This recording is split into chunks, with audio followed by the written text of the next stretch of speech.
I can hear that there will be lots of applications and winning ones, fundable ones to the NRF. And believe you me, from the numbers that you presented, those big universities that are getting all the funding, it is because of the effort of the student and the supervisor. The partnership works.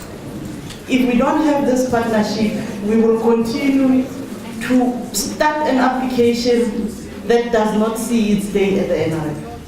So please, if you have a relationship problem with your supervisor, please go back somehow. You know, this is a marriage. It's marriage for these years of your study at TUT. So with those words, I would like to thank Dr. Nao.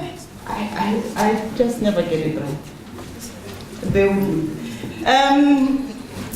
Thank you very much, sir. Yes, the NRF has come in the past, and for some time, we've never had this, detailed interaction. From the funder, we have been trying as an institution to do it, but from the funder, for me, it feels like now you get it. If I do it, it's Rita, or it's from the directorate again, but he said it, he gave you everything that you needed to know. We look at those I's in your application, the lining your T's and crossing your T's and dotting your I's. And when we do that, you think, what the hell, they're sitting there and sitting and doing this? You understood today. Those are the things that work negative to your application. So where you are, like I said, good afternoon, colleagues. You are graduates. It is yourself at the NRF. We're trying to help also your image out there that it is of a graduate caliber. So we will do our part. Your supervisor has to do his part. I am not. He tried. He spoke science. He spoke social sciences. Now he's coming with a project for the NRF, which can be our project also, because this thing that I told you about, we are putting applications to the NRF. We get very few of our students funded. What could be the problem? We know. We can postulate what could be the problem, because there is no supervisor support, because our students are on their own, because some BTech students, coming into masters, they have never heard of a project, a proposal. Those things we know, but they coming from them now. And I'm sure it is very clear, and we know what to do moving forward. We are here as a directorate that is paid to help you, and you can quote me anywhere you go. We are here to support you for whatever need through this application process. Our office is here for you. Just take note of that. We are appointed to service you. So if you want maybe assistance with your scanning, because the NRF would want to see quality documents, your ID color scanning, they're going to fight me, I know, and they do that all the time, but they are here to help you with that. So whatever need you have throughout this process, the Directorate of Research and Innovation is here to help you. Where is Mr. Machaya? You saw the guy who was here first? Mr. Machaya. He's responsible for all NRF applications. He's there at the back. That's your guy. And there is also Ms. Baloyi at the back, also with the NRF. Mr. Machaya works with freestanding. Ms. Baloyi works with the block grant, more or less different a bit. And then Ms. Ntite for postgraduate support. So you possibly have seen, these are the people who are here to help. There's also Mr. Nzuguma at the back, our intern, working also with you, just to help you guys. Hi, we are trying our best. Questions for Mr. Dr. Mungo? Let's throw them out. They're here. They're here to listen. You've heard. They're here to help us. And we possibly, after now clarifying everything, all the question marks that we may be having, we'll get all the answers and go and improve on our applications. I think, Rita, also, just before maybe perhaps we start with the question and answer session, we are also well aware that there are other people that might not necessarily be comfortable in asking questions in an open platform like this. We'll still be here until 4 o'clock, so when the session is done, you still have questions that you want to ask. Drew and Fellow are here, so we'll be here until 4 o'clock, so you can interface with any of us up until 4 o'clock. That's if you're not comfortable in asking questions in these platforms. But I think you will all agree with me, perhaps the question that you're going to ask is relevant to somebody else. So if you can ask that question in this platform, you are more than welcome to do so in this platform. Thank you. Yes, sir. Okay. My question, I'm also shy to speak in public, but I'll try. My first question is that the supervisor issue. You said under the project organization. So far in our department, we don't have any supervisor aligned to us so far. I'm not aware of any supervisor so far, but there's already application that is going on with NRF. And then again, my number 2 question is that when you talk about meeting the deadlines, some of us, we're going to start our masters this semester, which says this is for next year. And I believe for the next 6 months, it means I'll be paying from my own pocket. Then the following year, that means you'll start funding only if it is successful. You see? And then another thing, on page, I think you say something on the slides on academic merit. You say, don't write pass. Can you just please elaborate on that thing when you say, don't write pass, when it says the weight of 15%? Okay. And then I'm not yet done, thank you. Another issue. In my department, you've spoken about meeting the targets, but most of my colleagues or my classmates, they are not aware of NRF. Only 10% knows about it. Can it also be give our HODs, faculty deans, so they must know about NRF? Because I can tell you again, when I heard about this, for me it was a word of mouth. So they need to do more advertising and marketing so that they can reach deadlines. I can tell you they can do that. We will be organizing this in a hall. And then as I was going to the last one, just please bear with me because there were some few questions. And I'm just humbly requesting for an extension because 26, we've got only 7 days. And I still have to go organize a supervisor to edit my work. And the whole of these 7 days, already less than 7 days we stop now. I'm not going to have any time to relax, you know. Just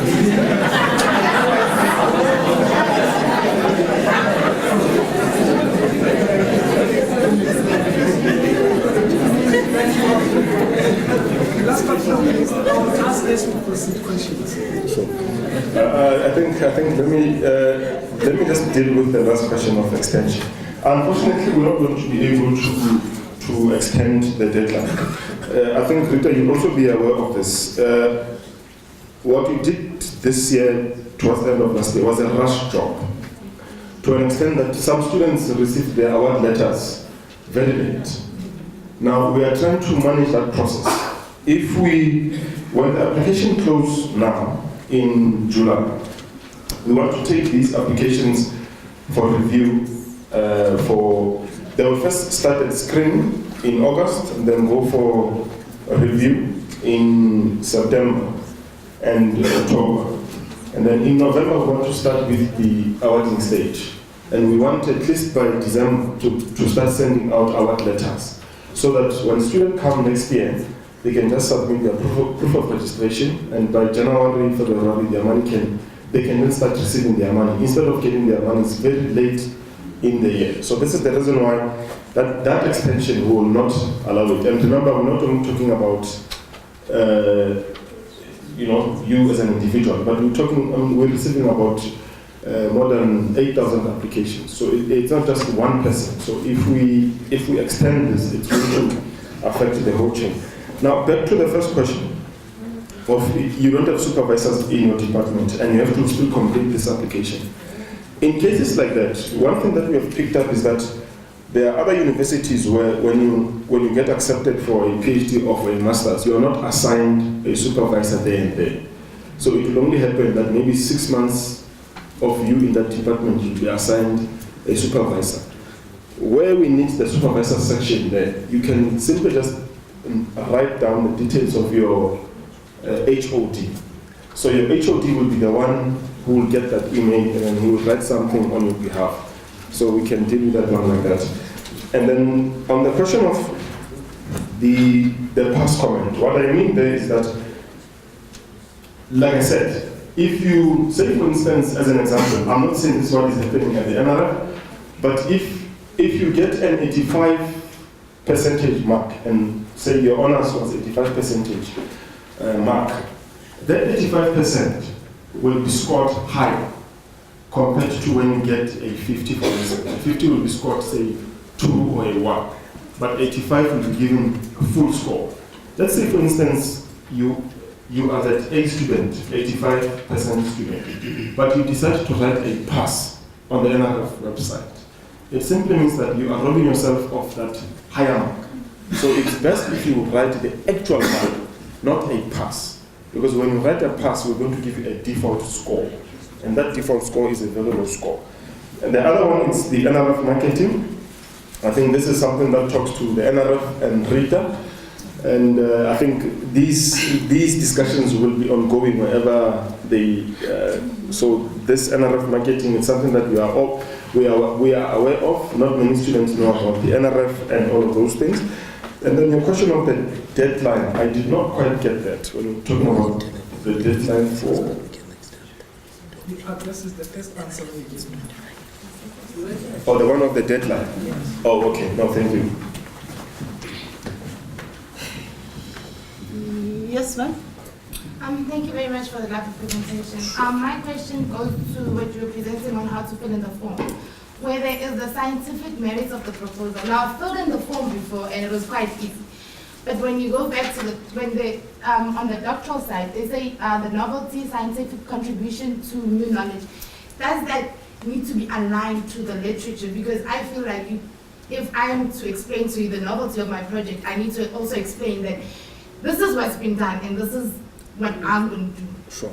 But then the 5,500 characters with the references as well as writing the multidisciplinary aspects in line with the aims and objectives, they don't seem to fit, because now I don't want to find myself in a situation where I'm limiting the weight of my project.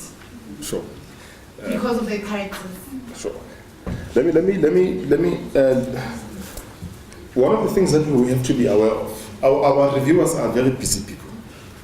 They are extremely busy people. Now remember, they're going to be looking at close to 7,000 applications. Now, if we allow you guys to have 10,000 characters, you can imagine how many pages these guys will be reading and reading and reading and reading and reading and reading and reading. As part of your postgraduate training, if I say to you the title of there are two things in fact that we're asking you there. It's the descriptive title and the short title. If the descriptive title reads, I'm just making an example, it reads, this is the title of my study. I want to walk from here, I'm going to turn right, and then turn left, and go up, and go down, and go straight, and then that's the descriptive title. And then I say to you, summarize that. Give that to me in 10 characters. How are you going to put that? You'll probably say, I'm going to go out and look for that sign, and I'm there. That's what we're asking you to do. Instead of writing, sometimes some of the narrative that you guys write are not really relevant. So look for the narrative that is relevant, and try to talk to what is it that you want to talk about. Don't tell us. Don't make references to so many literature, and talk to only what is relevant to what you want to talk to, and limit it to those 5,500 characters. The other thing again is, if you look at last year's application, the injustice with last year's application was that all the master students and your PhD students were asked the same thing. So you could not distinguish, you know. So in essence, the NRF was saying, I'm not saying that they are of the same, for lack of the better word. I don't want to say they are of the same intellect, but I'm looking for something better than that. But you are saying, because your PhD student will have been developed to a certain level compared to your master student. So you can't be asking the two the same question, because a master student is somebody that just studying on how to do research, how to do these things. So his or her basic understanding of science might be different from somebody who's doing a PhD. That's why we have decided to tailor make it to say, master student, this is what you must talk to. PhD student, this is what you must talk to. When you are addressing your literature review, link your methodology to your objectives to your methodology. We are not saying your literature review must have novelty in it. It's impossible, because it's something that was done by somebody. But when you're talking about your methodology, that should be able to come out. So you can say, because of this, because this study had talked about this and that, this is where the gap is. So that is a new area, finding that niche, for which for a master's applicant, it's a different thing. For a master's student, they can say they want to do what I did in 2000 for my PhD. You know, they want to do that will be acceptable, because the outcome of a master's student will be for them to learn techniques, how to use a microscope, how to use that presentation, and all of that. But for a PhD, it's a different ballgame altogether. I don't know if that answers your question. It does a bit, but I think we can talk after. Okay. There was a hand, I'll come to you, sir. My question is based on the literature, or let me say proposal. Now, with the proposal, I'm asking myself, which proposal are you really asking us to submit? The one that is really approved by the supervisor, or the one that has to be sent to the DRIC meeting? Two proposals. If you do a comprehensive proposal, that means the DRIC will just have to summarize, bring it back to the supervisor and say, summarize it.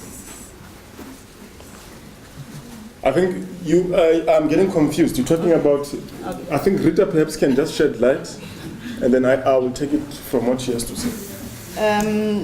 You possibly know our stance about this TUT scholarship, that we are funding first year of your registration of your master's or your doctoral. Second year, we expect you to bring funding from external sources.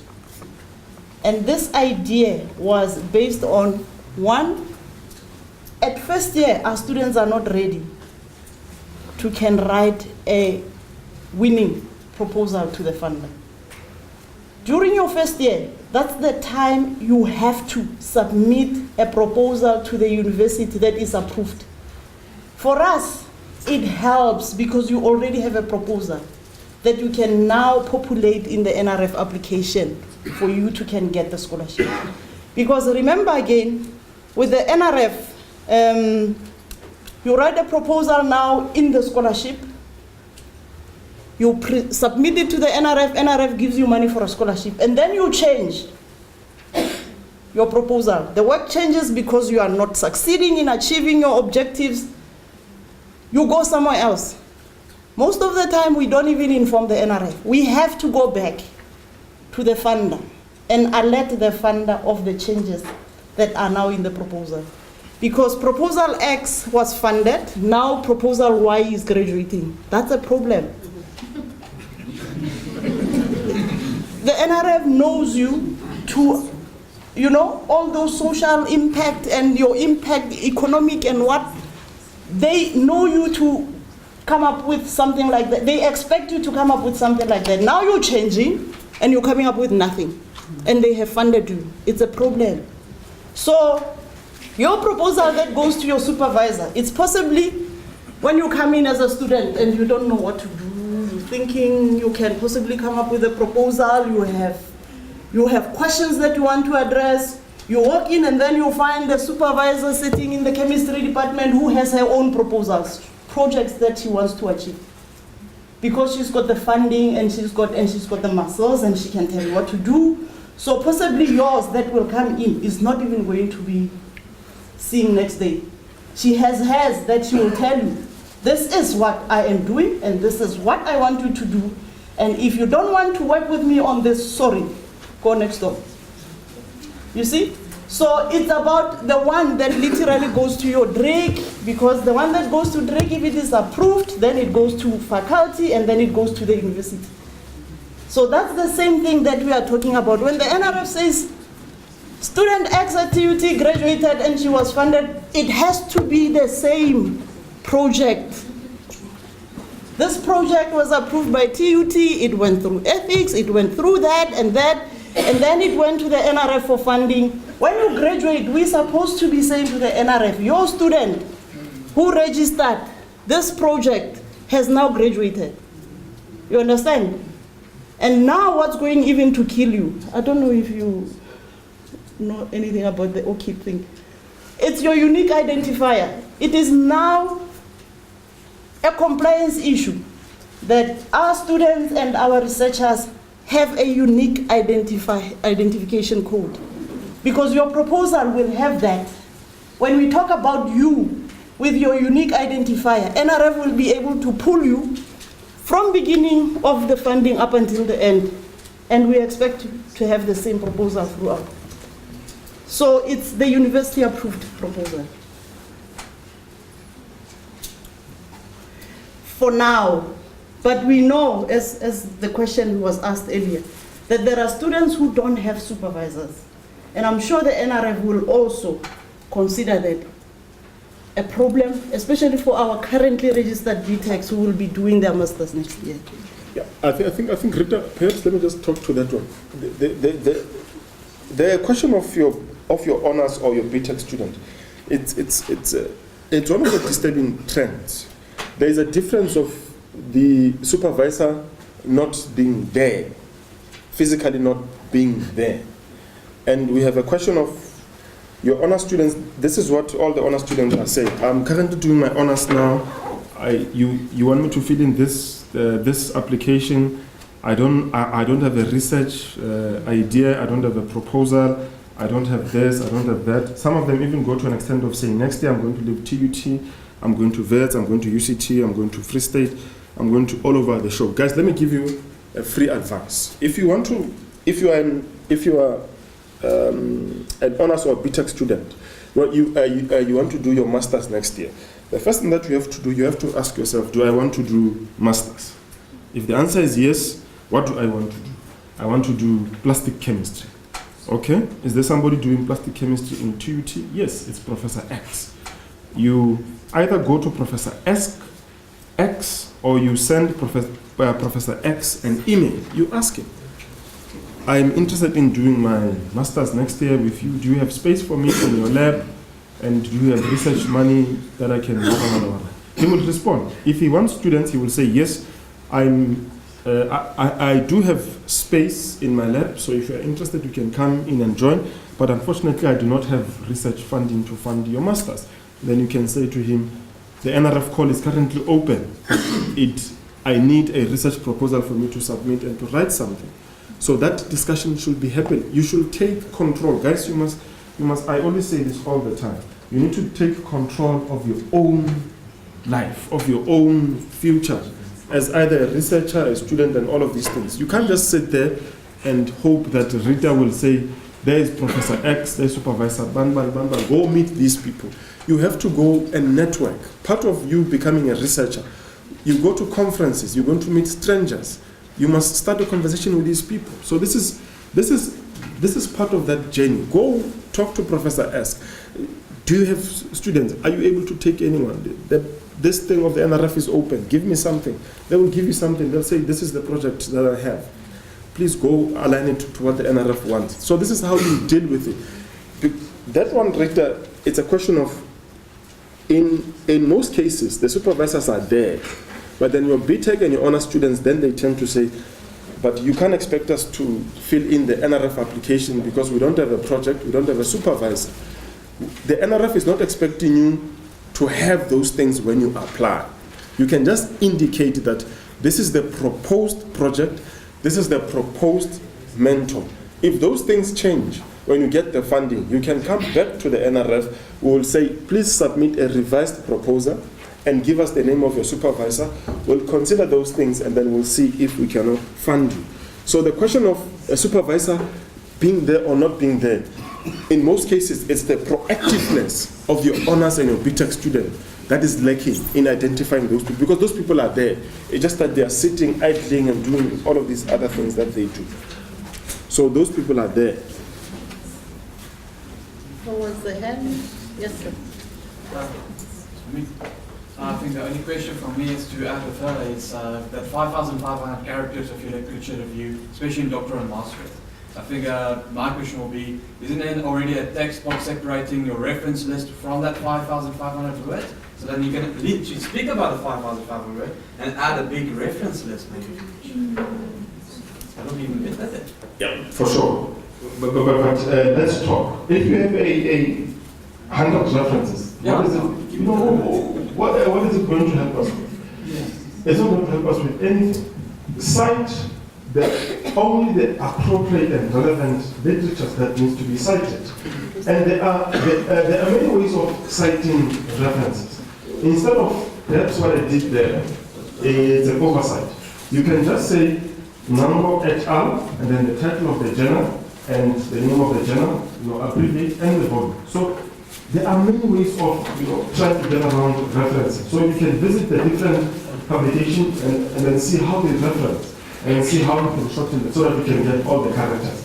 But like I said to her, what we always see is that students tend to give us a lot of narrative. And some of that narrative, to tell you the truth, it's useless. Only tell us about the things that are important. You will see that 5,000 will even be, you even feel guilty that, there's so much space that is left. So just be creative in how you write it. Or perhaps what you can do is you can write that. If you struggle, give it to your supervisor, say that, you are the professor, you are the author. Summarize this thing for me. Let me see how. Something like that. Summarize this. You can always do it like that. But there is a way, there are always ways of writing something short and still, it making impact. And part of your training is that process. So. I'll give her first, I'll come to you, and him before I give you a chance. Yes, Thank you very much. I just want to ask about the thing with the marks for us that are non-South Africans. How do we do it? Seeing that we did sample, we sampled our results and stuff, do we need to put the transcript scores in there or our NQ level for sample? Unfortunately, one of the bad things is that what we've realized is that with some of the international students, you are not, when you pass a degree, you're not given a percentage mark. But it's given, say, they will say you passed with level 1, level 2, level 3, and this means excellent, whatever the case might be. Unfortunately, in your case, you'll have to write pass. Because you can't write a percentage mark, because you don't have that percentage mark. Well, in our transcripts, we do have the percentage marks. Then you'll have to give us those percentage marks in the transcript. But what I was saying is that with some of the international students, they will not even have those percentage marks. So it will just say you have passed with level 1 or 2 or 3. Yeah. Unfortunately, in that case, those students will have to write pass, and then we'll give them a different score. But it's only 15%. So, they don't make that huge difference. It's only 15%. Yes, sir. Yeah. It's very unfortunate that you're saying there won't be an extension to the current open call, even though we had this session so late towards the closing date. But I want to ask, in case where an application is rejected or unsuccessful, is there an appeal process that the applicant can take? Again, let me reiterate my apologies as I've said to him. Unfortunately, it's like that. We can't extend. The consequence of it is that if you extend the deadline, it will simply mean that if you qualify for the scholarship, you might get your money in June next year. And that might be too late for some of the students who need that money desperately. So for the NRF, the responsibility is for us to be able to give you that money as soon as January or February, when you need that money the most. And your question was? An appeal process, is there an appeal? I was trying to run away from the appeals process. The NRF does not have a call for appeals, but you guys are protected by PAJA to demand why your application was not funded, given the feedback that you have received. So what we're going to do now is we're only going to send to those students that had received feedback, unfavorable feedback saying your application was not funded because of this and this and this, we're going to open the appeals process so they can appeal online. But it's not going to be a call that's going to be published for everyone to apply for appeal. And again, let me explain. We get appeal on, there are many types of appeal. If you're going to appeal the fact that your scientific merit of your study is strong, we're going to reject your appeal. But if you're going to appeal on grounds, there is a document that will circulate now, I think. If you're going to appeal your application on the basis that there was bias when your application was looked at, or your application was not sent to the right panel, say you are doing mathematics, but your application was sent to somebody doing maths literacy, for instance, there is a disconnect. So there is ground to that appeal. So it's also the merit of the appeal. It's a thin line, and we also do not have budgets for appeal. So when we look at these appeals, we tend to be very strict. Those we tend to scrutinize to the latter T. But there is an appeal process, but it's not open to everyone. So it's only people that have not been funded who will get an email from the NRF saying the appeals process is open. Please go in and launch your appeal. Thank you. I'll come to you. You have been suppressed for very too long. Yeah, I'm giving you an opportunity. Okay, thank you. In terms of masters, do you also fund the masters that are structured or non-structured? Which one do you go for, those ones, or both? Yeah. And the other question you answered that I asked earlier on about, do you also fund the students that are going to register now? Because now we're going to register now for our masters, so I don't know about us for now. You didn't answer that question for now. Because next week I'm registering for masters. Can you repeat your first question again? Non-structured masters or structured. Remember there are those who go to classes for that masters and so on. Okay. If you're doing masters by research, we'll fund you. If you're doing your masters, 50% research, 50% coursework, we'll fund you. If you're doing your masters, 100% coursework, we're not going to fund you. For those that are going to register now, unfortunately the call is closed. So if you were going to register now, again, the question is, one of the things again is that if you know that you're going to register for a PhD next year, in July, why wait up until next year for you to submit your application? It's also just, think about it. We just completed our B-Tech just now. I have to wait for 6 months. Time is moving because we really need to move. Yeah, but what I'm saying is, say for instance, you're doing your B-Tech now, and you know that you're going to register for your master's next year in July. The call is now currently open. If you have a prospective supervisor, a prospective project, that's all that you need for you to submit that application. If your application is approved now, by the end of this year, but you're only going to register next year in July, you can ask for a deferment. Because you have been awarded that scholarship, the NRF can defer that scholarship up until such a time that you're able to register. So that flexibility is there within the NRF. But the call, unfortunately, for this year's funding is closed. So unfortunately, we can't fund you. There was, yes sir. Okay, my question is on the reference section. Okay. Where I have to reference like two people. I just want to ask, is it compulsory that I reference someone who is an academic staff, or can I reference even a friend? When they send.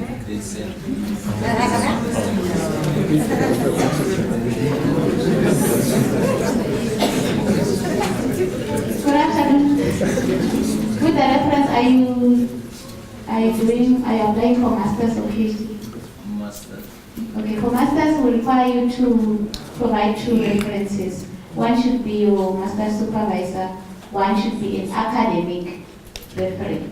Because your friend might not know what your research is all about.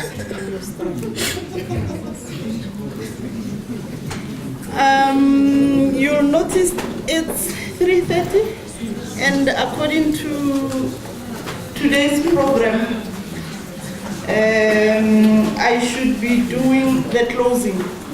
I'll use my time because I do the closing as we go along. You've seen that, eh? That's how I operate. So I'll give you time, sir. Okay, my question is very simple. I wanted to know if this master's, is it only for the people in the discipline of research, or it covers any discipline? When you say discipline of, remember there's you get research everywhere, you know the discipline. So yeah, I was talking about in the discipline of science. Is it focusing in the area of science? Of science. Yeah, or maybe if I'm doing masters in music, I can be able to apply for this master's. Okay, for sure. It's guys. I remember when I started. I'm very sorry that I have to use you as an example. What I've always said, guys, is that if you read the framework documents, if you read that framework, I think it's about. How many pages for it? It's about 30 pages, I think. The framework documents. You know, you can spend about 30 minutes reading that document and then get the grasp of what. We have, under innovation, we have listed all the disciplines that we found. We have also SCARE-SCI, we list all the disciplines that we found. And then we have freestanding, where we say STEM, Science, Engineering, Technology, Mathematics, and then SSH. Now your music will probably fall under, I think we also cater for that under SCARE-SCI. And then we can also cater for that under humanities or social science. So we do fund those things. But when you're doing your master's in music, you have to be 50% research or 50% coursework, or alternatively 100% research. So we do fund all the disciplines. All that I'm requesting for you guys is to read the framework document. It's only when you don't see anything there or you don't understand, then you can start talking. The biggest thing as South Africans, perhaps I'm also abusing this platform, is we are not reading as South Africans. And we need to start reading. Some of these things are just available in this document. It's a question of us just reading and reading. Ma'am, I'll give you a chance. If it's pressing, yeah. Oh, you fine? No. Oh, okay. I just wanted to talk about what he spoke about when he was speaking, about this year being late for us to register this year. I mean, those that are registering for masters this year. I already registered in January, but you know, I'm in science, I'm doing nursing research, so I'm using myself as an example now. So now we have to do a proposal, write a proposal out this year, and then next year, can you still apply for next year for funding? The proposal is in place, everything is in place, strict approved. Can we now apply for next year for funding? You're definitely qualified to apply, so. Thank you. The people, I think in responding to you, if you just completed your BTech and you intend to register now for your master's, and your concern is how you're going to be supported financially because you need such funding, there is a TUT scholarship that I spoke about earlier, and send your application through the TUT scholarship application process, and let's see what happens. Because it's still open until September. And there's also, you see, the blessers. You see, the ones who've been coming to me here are your blessers. So there's also additional allocation that the NRF will possibly provide us with. So just send those applications. And this is what I tell our students. Not fight with your supervisors, your HODs, your deans, because they want to discourage you not to apply. What's the point? They apply and then they don't get funding. And I say, let them apply, whether they get or they don't. If we have those applications and there is now a call for additional allocation, then we know what to send to the NRF. Because we won't have time to open a call again and run around and ask you where you are. So just apply, but make sure it is good quality. Remember the marriage, yourself, your supervisor, and I'm also included, by the way. So we are 3 in 1 in this partnership of your application. So your supervisor will make sure that your scientific content or technical part of your application is number 1. We will make sure that you have put a comma where it's supposed to be a comma and a full stop where it's supposed to be a full stop. And you have submitted all the documents. You've had the things that make the NRF to reject your application. We will make sure that you have put your application, your ID, and your application is complete. That's our job. And then you have put your transcript, your certificates, everything that you claim you have, we will ask for it. Put it there. They're not going to call you for an interview. So your application is the interview. Take it as an interview. If you are going to miss an opportunity to put everything in your application, it's an opportunity missed. It's not going to come back again. So, in closing, we've learned a lot there. We've learned the science, we have learned the plagiarisms, we have learned compliance, we've learned everything. And plagiarism, colleagues, it's a serious offense. So just make sure Ms. Ntite will tell you about softwares that we use. There's a software that you can use to check the plagiarism level of whatever it is that you're putting together. Safe aside, we can give you contacts of the people who can help you. We use Turnitin, and moving forward, all dissertations will be screened before they are approved. So it is, and we take that very seriously. So plagiarism is an offense. It's an offense. You hear me? It is an offense. So don't do it. So friends, and always just go and make sure that the reference, the people who you're quoting are there in your reference list. We have recorded today's presentation. You see, we're changing. We have recorded it. We have paid for it for you. We are going to make it easily accessible for you. If you've missed something, you can always go back and check what is it that you now need to do on this day. And we are going to send you the presentation also. So just make sure that your email address is on the ITS. We're so struggling with getting connected with you because you put things that are not there on the ITS. We want to connect with you. One of the complaints was the NRF is not known by anybody. We try as much as we can to get the NRF to be known. This is for the second time they come to, the third time actually, they come to the university this year. So if you say you don't know about them, and we go electronic notice board, we send emails to all of you who are registered, even the BTECs, to your HODs, we make sure that you know about these things, and still they don't get to you, then it's worrying. We are honestly trying as much as we can that you can get in touch with the funders, because we know it is very important.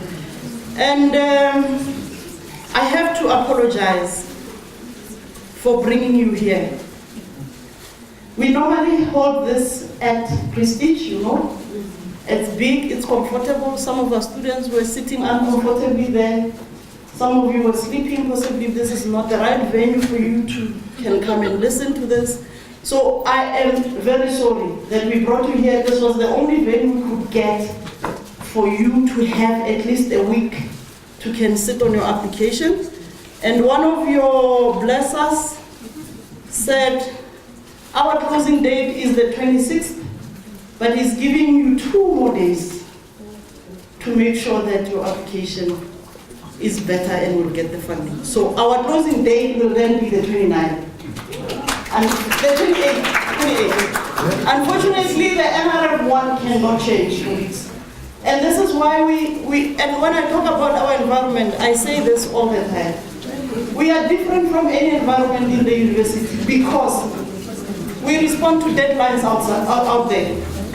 If we miss it because there's a strike, they will never extend for us. And that's how we miss opportunities. So we work so much under pressure, with or without strikes. We have to come here and help our students to get. You had. I don't know how many times you've asked for extension, and the answer is no, no, no. You will come to us, extension, the answer will be no. Because we are not only serving you as an institution, we're serving everybody in the country. And in closing, I just want to thank the NI. I think from where I'm sitting, we now understand. We have said it as an office, maybe it did not come clear. They have said it, and I'm sure it is now clear in the way Dr. Ngango went through the application, went through the guidelines in the application. By the way, they are sitting there and has taken you through. I feel like you have been mentored enough for yourself to can go and sit on that application with or without your supervisor. I'm sure you can do that. So let's prove the supervisors wrong that we know we can read the guidelines and we can respond. We will just go to them with a completed application just for them to, supervisor, please go through my application and improve it where you can. I also want to thank the NRF team. I want also to thank the Directorate for making sure this has happened. You all have come here in numbers, and our staff members who are sitting amongst us. And my plea to them, which I will also make it clear to the faculty tomorrow, is that supervisors must get involved. Unfortunately, it is a partnership that has to take us through this. And to thank you, students. We know that you just came back. You're thinking classes, you're thinking your research, you're thinking your projects that have now been abandoned. Thank you for coming here. And I hope that you all have put your names on the register, that we can make this a case for the institution that our students are responding, meaning that our students are in need of financial support. And if we cannot provide them with financial support, then it is a problem. There is a need, and I have seen it today. Thank you for feeling this, and I hope that we will get 3 or 5 times the number of applications to the numbers that are sitting here. Because we're going to tell another student who did not come here and another, and we're going to share with them the video and. So thank you very much, and something else. Okay. The NRF, your blessers, wants the attendance register because it's going to turn things around for us. So please make sure that your name is there if you're going to apply. And at the end, just want to wish you everything of the best with your application. It is very important that you know that sitting, investing in that application, it is key to your academic freedom. It's not for me, it's not for your supervisor, it's for yourself. So help me to help you. If you need any help, we are here. So just go and invest 2-3 days and a weekend on that application and submit your good quality application to the NRF. It is key, and again I say, You can take this to vets, to UP, to wherever you want. You will be free from your supervisors if you get this funding. So good luck, and I hope we're going to submit in numbers applications to the NRF. Just to share with you something that I said I will tell you about, not about TUT scholarships, but the NRF, how we have done in the past. In the past, we have submitted to the NRF 147 applications for masters, and 38 were awarded in 2015. And then 196 in 2016 applications, and 85 were awarded. So it is 50% success. It is not good, because if I'm saying 85 is awarded out of 2,000 students who are registered, you can see we're not doing anything. So help me to help you, colleagues. The TUT scholarship is only enough for about 200 students. I cannot help 2,000 students. There's a lot of money out there waiting for you. There is snacks for you out there. So I hope we're not going to leave any food behind, because I'll be made to pay for it, even if it's not eaten. Thank you very much, and all the best.